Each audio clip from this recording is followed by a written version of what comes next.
Okay, some of the reasons we use conics is to work out where things intersect. So we've got three situations here. We actually looked into them last year. We've got a curve that might have two, so let's say an ellipse and a line, we've got two solutions, all right? Or we've got a tangent. So let's say we've got a hyperbola, here it is, all right? And we've got this line here which touches at one point. So it's a tangent. One solution, that means this line here is a tangent. But we can also have the situation where the line doesn't hit the circle, let's say, like that, then we'll have no solutions. Now, what does that remind you of? Two solutions, one solution, no solutions.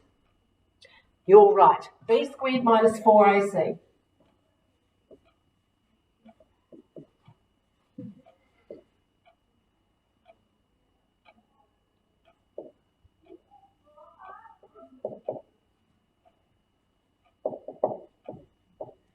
The discriminant. So we have to use that thing. So we're going to be aiming to get b squared minus 4ac out of something. We've got x squareds and y squareds and things like that, so we've got to be able to find them. Let's have a look at one example.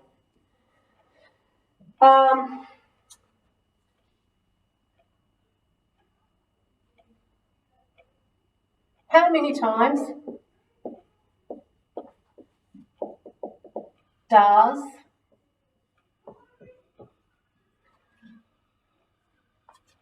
3x plus 7y minus 10 equals 0 intersect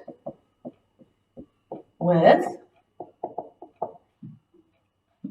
x squared plus y squared plus x plus 5y minus 8 equals 0. Right, we don't even know what this is, right?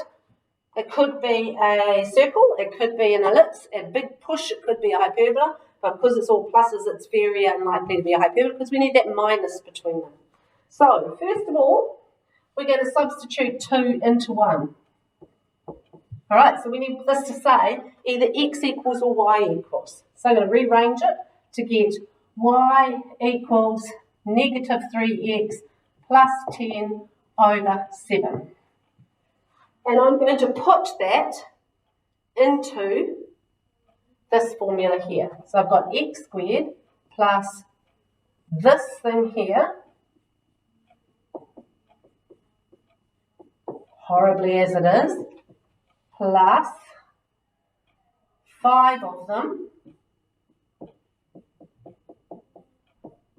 I'm going to solve that equal to 8. Alright? So what happens is that when I multiply this all out, I get x squared, this thing here squared, so plus 9 x squared over 49. I'm going to have a minus term in between, so twice those, minus 30 times 2, so minus those two, minus 30 times 2 is 60, x over 7 squared 49, and this squared plus 100 over 49, plus x,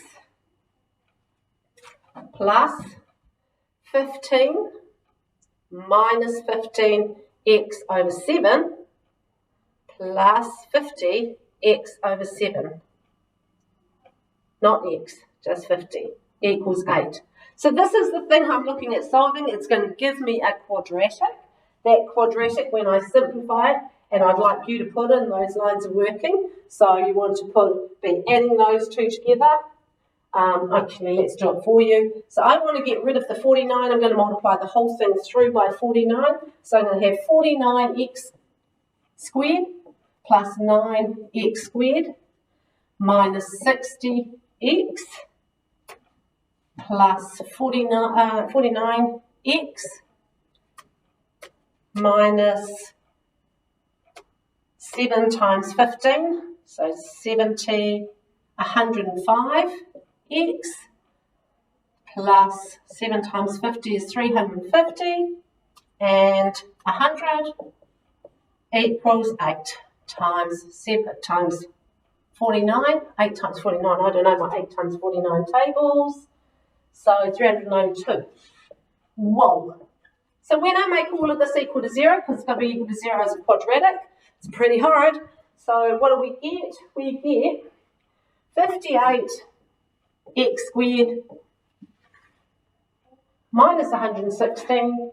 So we've got minus and minus and plus, minus 116x and 58. So that and that minus that is 58 plus 58.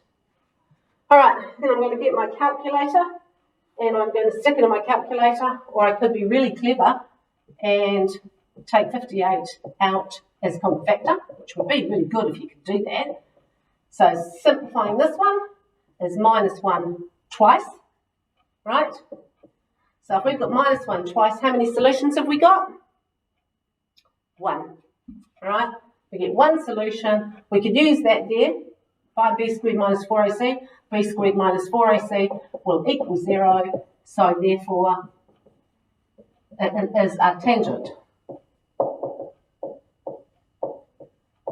Intersects, because that's what they asked us once answering the question. So we're pretty happy with that. And where would it be? It would be at 1, and then we're going to put 1 back into here.